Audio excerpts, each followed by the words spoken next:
Victor Cole thought throwing his 7 months pregnant wife into the rain was the end of the story. He thought she would disappear quietly.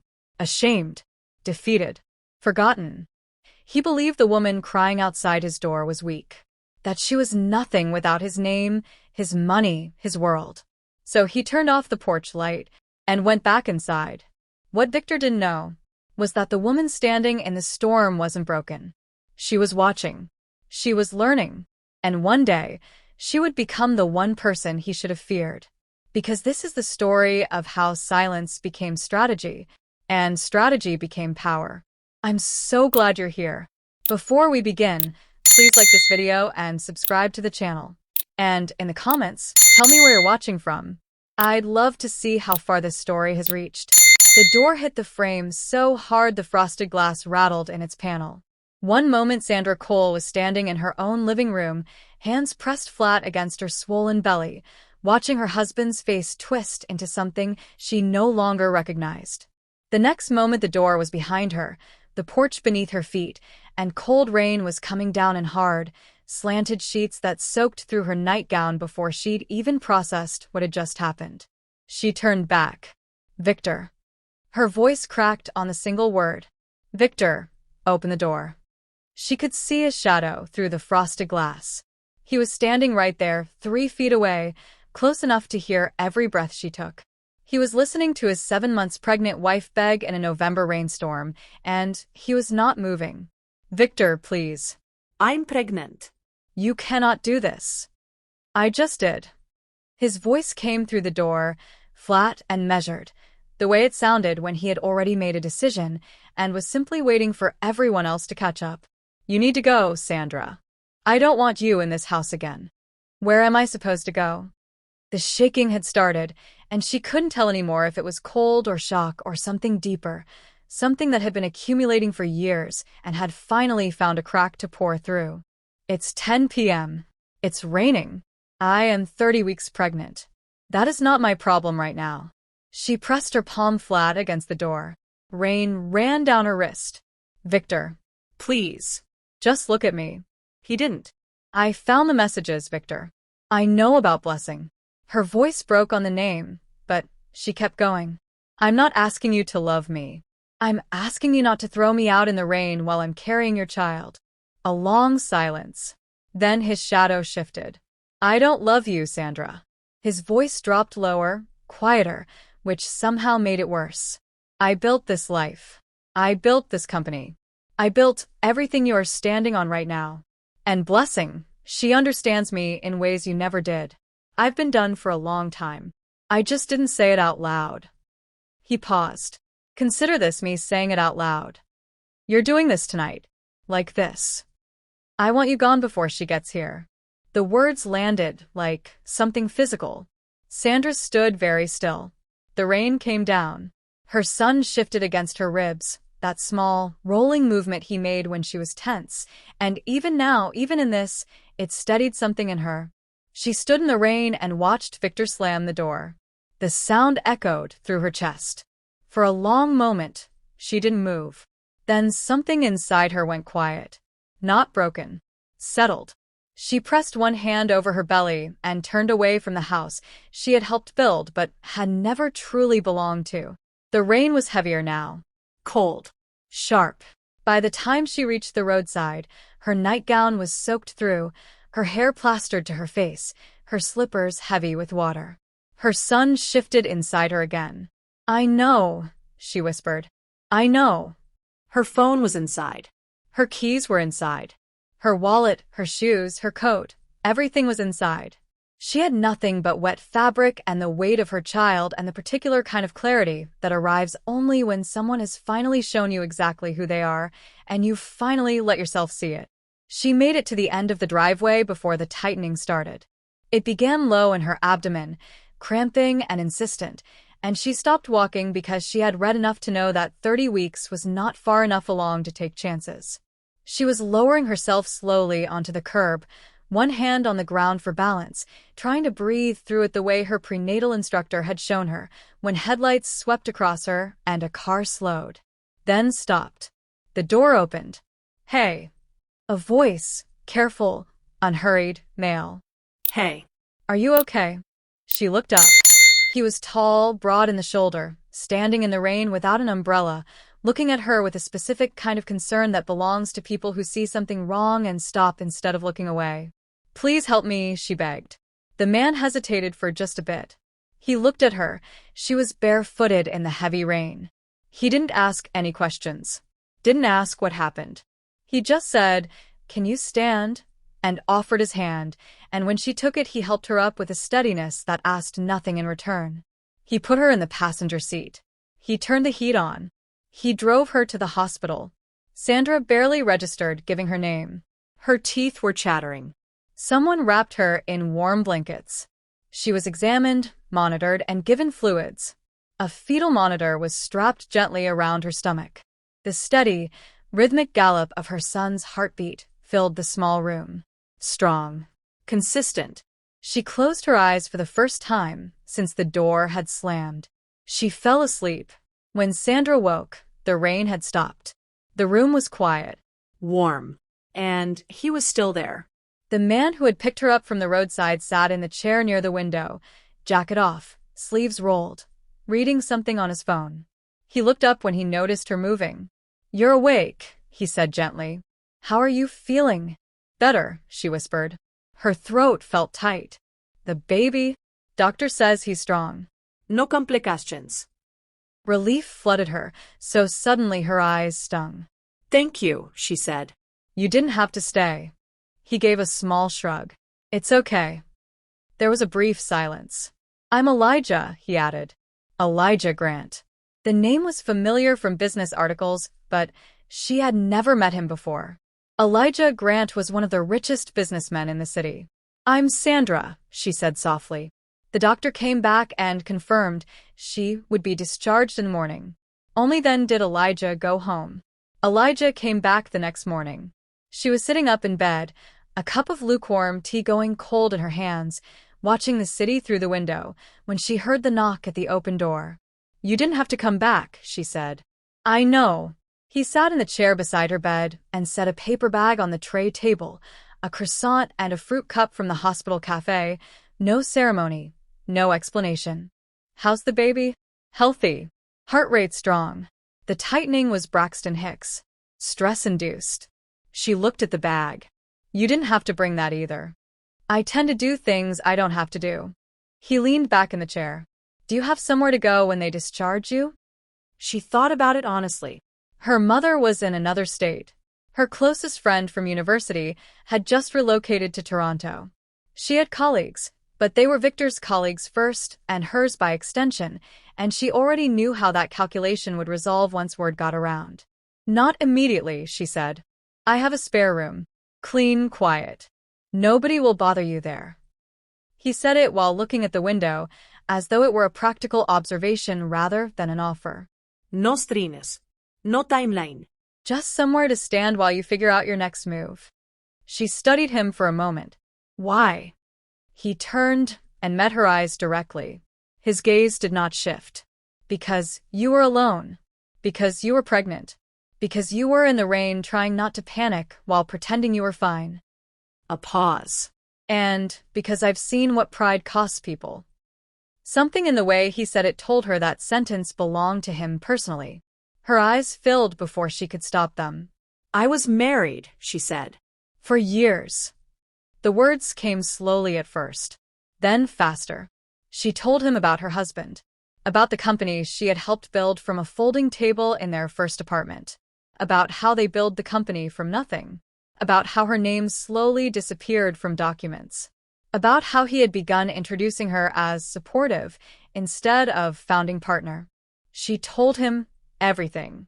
About being told she was never meant to be permanent. Elijah did not interrupt. He just listened. When she finished, the room was very quiet. He studied her for a long moment, not with pity, but with assessment. "You documented any of this?" he asked gently. She blinked. "What?" "Financial contributions. Equity splits. Communications. Payment records. I still have access to some accounts. I have emails, draft proposals in my name, early capitalization tables." "Good," he said simply. She stared at him again. You believe me? I don't know you well enough not to. Something inside her cracked open at that. A stranger she met hours ago believed her, while her husband erased her without hesitation. Tears slipped down her face. She wiped them quickly, embarrassed. I'm sorry. I don't even know why I'm telling you all this. Because you needed someone to hear it. Silence stretched again, but it was steady, not hostile. She was discharged that afternoon. She went home with the stranger. Elijah's apartment was on the 14th floor of a building in the financial district. Spare room, clean white linens, a window facing the skyline. He showed her where everything was, said to help herself to whatever she needed, and left her alone without another word. She sat on the edge of the bed and looked out at the city. Then she picked up the prepaid phone Elijah had given her. She opened the Notes app and she started typing. She typed the date and time.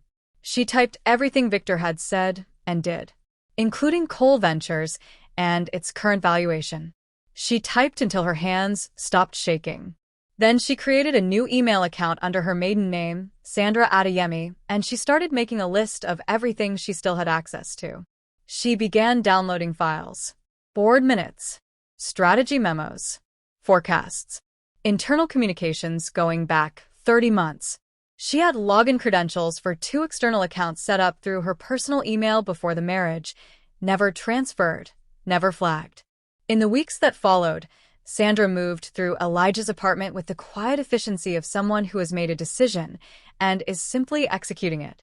She attended every prenatal appointment. She called her mother and explained everything to her. Elijah introduced her to a lawyer named Lola Owens.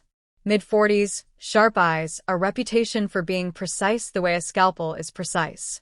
They met in Lola's office and Sandra laid everything out on the table, and Lola was quiet for a long time afterward. How much of the company's work is directly attributable to you? Lola asked. I built the financial architecture for 3 divisions. I managed the international compliance portfolio for 2 years. I sourced the Henderson account, which is currently their largest revenue contract. Sandra paused. I can document all of it, the support payments he's been sending. Lola tapped a section of the spreadsheet. He's been consistent, twice a month, to my maiden name account. He doesn't know I reactivated it. He thinks he's managing the problem, paying to make it go away quietly. Lola allowed herself a small, precise smile. Keep accepting every transfer. Log every single one. He thinks he's buying your silence. What he's actually doing is building your case. Meanwhile, Victor had moved on with life. Within 10 days of Sandra leaving, he posted photographs with Blessing, 24, warm smile, worked in his PR department, hair like a magazine, at a rooftop restaurant, city lights behind them, white dress, the caption simply, life is good. His friends congratulated him. His colleagues toasted him. His mother, Gloria Cole, called to tell him she'd always had reservations about Sandra and was glad he'd finally seen clearly. He gave Sandra's accounts to junior analysts. He restructured her meetings. He told the story of their marriage to anyone who would listen. She was difficult, ungrateful. She'd never understood the business. She'd been holding him back without his knowing. And because he was charming and rich and spoke with authority, people believed him. He believed she was sitting somewhere small, waiting on him to decide her future. He had no idea. 3 months after the night in the rain, a new investment vehicle was registered under the name Adeyemi Capital Partners. Sandra chose her maiden name deliberately. The name Cole would have triggered alerts, an assistant who might mention it in passing, a news feed algorithm, a mutual contact at a conference. Sandra Adeyemi was invisible in Victor's world. She had spent 4 years being introduced as Victor's wife at events where she was, quietly, the most prepared person in the room. That invisibility had always cost her something. Now, for the first time, it was an asset. Elijah introduced Sandra to investors. They met her twice, read her 15-page investment thesis on Coal Ventures' undervalued assets and governance weaknesses, asked sharp questions, received sharp answers, and agreed. $400,000 in private capital, leveraged against documentation. Against 4 years of intimate structural knowledge of exactly how Victor Cole ran his company, where the gaps were, which shareholders had grown quietly frustrated, which board members thought the firm was being managed too aggressively and were open to a different kind of conversation. She had those conversations. Quietly. Over lunches. She listened more than she spoke. She began acquiring shares slowly through 3 holding vehicles in 2 different cities, structured so that no standard watchdog tool would surface the pattern until the pattern was complete. The Cole Ventures annual anniversary gala was held at the Grand Meridian Hotel on a Friday evening in November. 500 guests, board members, investors, press, the full ecosystem of people whose regard Victor Cole had spent years carefully tending. The room hummed with money and performance and the comfortable assumption that everyone present knew where they stood. Sandra arrived early. Gold gown. Hair pinned back.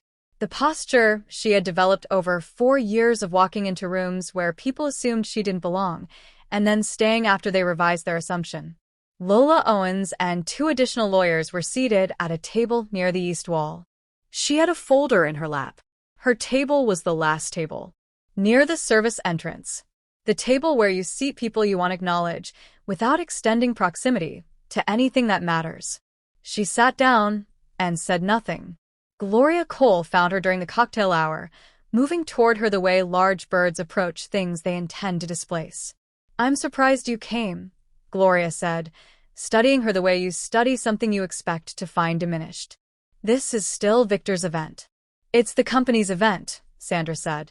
"I have an interest in the company." Gloria's laugh was brief and dismissive. "You had an interest in my son. That has run its course, hasn't it?" Go home, Sandra. "This room is full of people who know exactly how this story ends." Sandra looked at her steadily. "I agree." Victor took the stage to warm applause, easy and polished in a charcoal suit, his smile doing what it had always done, making people feel like they were in the presence of someone who knew the answer before the question was asked. He talked about growth, vision, trajectory. Then he said, "Tonight we formally welcome our newest majority investor. This commitment represents a significant vote of confidence in where Cole Ventures is going, and I'm proud to announce this partnership." The lights dimmed slightly as a spotlight swept toward the front tables. A screen behind Victor illuminated with a simple slide. Majority shareholder, Adeyemi Capital Partners. There was a polite ripple of applause. Victor smiled, confident, composed. "The principal investor is none other than Ms. Sandra Adeyemi." There was the smallest flicker in his expression, barely perceptible, before he recovered. The name moved through the room like a delayed echo. Sandra stood. Not rushed. Not theatrical. Simply stood. The sound in the room thinned into something sharp and stunned. Victor's face went still. Confusion. Then recognition. Slow. Cold. Sandra stepped into the aisle. The gold of her dress caught the light. Every step forward recalibrated the room. Lola Owens rose from her table, along with the 2 attorneys beside her. They moved with quiet precision, joining Sandra halfway down the aisle. Victor laughed once, reflexive. "I think there's been some misunderstanding." Sandra reached the foot of the stage. "No misunderstanding," she said calmly. Her voice carried. It didn't shake. Lola handed a leather folder to one of the event coordinators, who in turn passed it up to Victor. "Filed with the Securities Commission 12 days ago," Lola said clearly. "Certified majority acquisition. 70% direct ownership. An additional 6% through affiliate vehicles. Controlling interest." Murmurs broke open across the ballroom. Victor flipped the folder open. Pages. Signatures. Seals. His smile disappeared. "This is impossible," he said too quickly. "I would have been notified." "You were," Sandra replied. "Through the same regulatory channel you've used for every acquisition you've celebrated on the stage." A beat. "I chose not to interrupt your speech." The room shifted. It was subtle but irreversible, the invisible tilt of power when people realize they've been applauding the wrong person. Victor stepped back from the podium. "You think buying shares makes you competent?" he snapped, voice lower now. "You don't know how to run this company." Sandra held his gaze. I built the financial architecture for 3 of your divisions, she said evenly. I structured the Henderson account you reference in every quarterly report. I negotiated your Singapore compliance clearance after your internal audit failed. A pause. You know exactly what I know. There was no anger in her tone. Board members were no longer watching Victor. They were watching her. Sandra turned slightly toward the room. I did not come tonight for spectacle, she said. I came for correction. She nodded once to Lola. The second folder was opened. Over the past 18 months, Lola announced, Mr. Cole authorized discretionary transfers totaling $80 million without full board disclosure. Several of those transfers are currently under independent review. The air in the ballroom changed temperature. Victor's jaw tightened. That's standard executive flexibility. Not when the funds are routed through shell vendors tied to a personal associate, Lola replied. A screen behind them flickered. Financial documents appeared. Dates. Amounts. Cross-referenced vendor registrations. Sandra's voice cut through the rising noise. You told me I was nothing without you. Silence fell again, heavier now. You said you raised me, made me, that I was never essential. She reached into her clutch and removed a thin stack of printed transfer receipts. These, she said, placing them on the podium, are the support payments you've sent me since the night you left me in the rain. Horrible, surprise, confusion. You believed they were charity, she continued. They were evidence. She let that settle. I did not contest them. I documented them. She met his eyes fully now. You abandoned your pregnant wife without provision. You attempted to remove her equity quietly. You misrepresented internal reporting to your board. A slight pause. And you underestimated her. Victor's composure fractured. You're trying to destroy me. No, Sandra said softly. You did that yourself. The board chair stood slowly. We will adjourn to executive session immediately. Security, almost unconsciously, shifted position. Closer to Victor than to Sandra. Gloria had gone pale in the second row. Blessing was nowhere hiding at the back. The applause that had opened the evening did not return. Instead, there was something else, recalculation. Sandra stepped away from the stage. Not triumphant. Not hurried. Just done. Behind closed doors, Victor exploded. This is sabotage, he shouted at the board. She's manipulating regulatory gaps. You signed the filings, one director replied coolly. You simply didn't read them carefully enough. You can't suspend me based on her accusations. We can based on the documentation. By midnight, an internal investigation committee had been formed.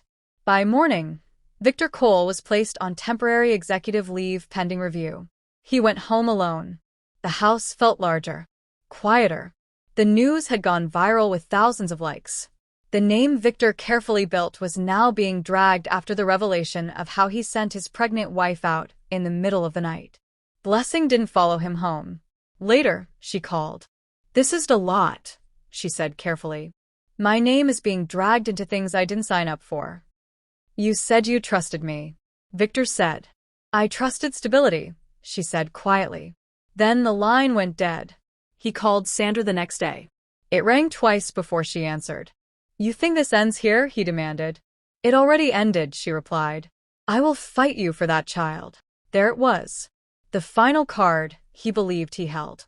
My legal team is prepared for that, she said evenly. Are you? He exhaled sharply. You planned this. No. You brought this on yourself. He laughed once, hollow. But Sandra didn't wait before she ended the call. Weeks later, Sandra went into labor. Elijah drove her to the hospital again, steady, quiet. Her son was born just before dawn. Strong lungs. Strong heartbeat. She held him against her chest and felt something settle deeper than anger had ever reached. In the weeks that followed, Victor's world collapsed. His lawyers filed 3 challenges to the ownership transfer.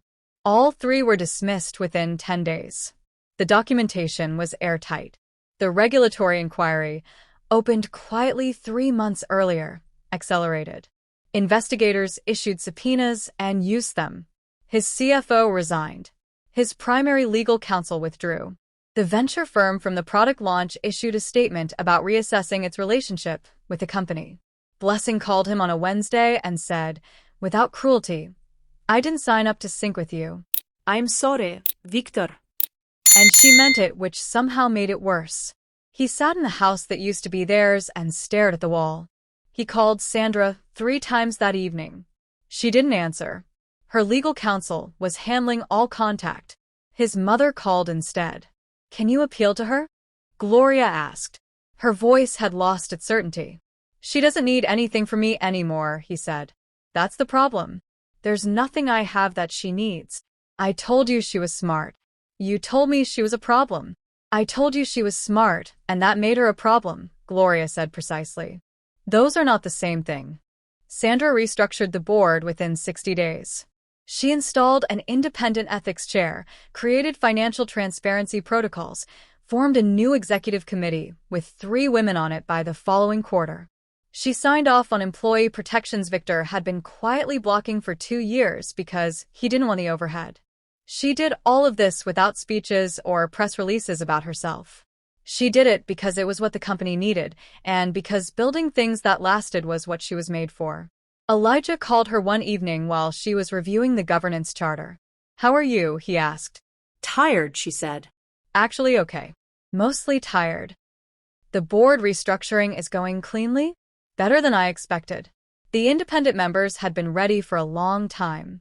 I think they just needed someone to push." She set the charter down. "Elijah, thank you. Genuinely. You did it. You gave me somewhere to stand first. That matters." She was quiet for a moment. "He called me nothing. While I was standing in the rain, with his son inside me. And the thing is, I believed. That's the part one keep thinking about. That I believed him. And then you stopped." "And then I stopped," she said. The fraud investigation concluded 4 months later. The charges were substantial: financial misappropriation, falsified regulatory filings, breach of fiduciary duty. Victor's legal team negotiated a plea arrangement that avoided open court but required significant restitution, disgorgement of executive compensation, and a permanent bar from serving as an officer of any publicly registered entity. Before the sentencing, a message came through Lola's office. Victor was requesting one visit with his son. A single afternoon. A neutral location. Sandra read the request twice. Then she wrote back, yes. She brought her son, 8 weeks old, face round and new, her own eyes and a jaw that belonged to a family she no longer claimed, to a room in Lola's building. She handed him to Victor without ceremony and sat across the room and watched. Victor held his son and didn't speak for a long time. "He looks like you," he finally said. "He looks like himself," she said. Victor looked up. His face held something she hadn't expected. Not shame exactly, though that was part of it. The expression of a man who had done a thorough accounting of a particular kind of loss and found the number much larger than anticipated. "I'm sorry, Sandra." She turned that over honestly. She had always tried to be honest with herself, even when it cost her. "I know you are," she said. "Take care of yourself." 6 months after the night in the rain, Sandra walked along a shoreline an hour outside the city, barefoot in wet sand, night light breaking the water into hammered gold. Her son was against her chest, asleep in his carrier, breath warm and even, small fist curled around her finger. She walked slowly. The water came in around her ankles. She felt the specific quality of peace that only lives on the other side of something you were not certain you would survive. She had rebuilt her name, rebuilt a company, built something from the ground up in under a year. She had a son who would grow up watching his mother refuse to stay small. She had a friend who had stopped in the rain and expected nothing and given her somewhere to stand. She thought about the door slamming, the light going off, the rain. She thought about standing on that curb, 30 weeks pregnant, with nothing but wet fabric and the weight of her child, believing for 20 minutes that she had been destroyed. She hadn't been destroyed. She had been clarified. The tide came in around her feet. Her son slept on. The city glittered behind her, full of doors not yet opened. He thought leaving her in the rain would wash her away. He didn't realize that storms make oceans, and oceans never forget. If you believe storms don't break strong women, they make them stronger. Subscribe to this channel, like this video, and tell me in the comments, do you think Victor deserved what happened?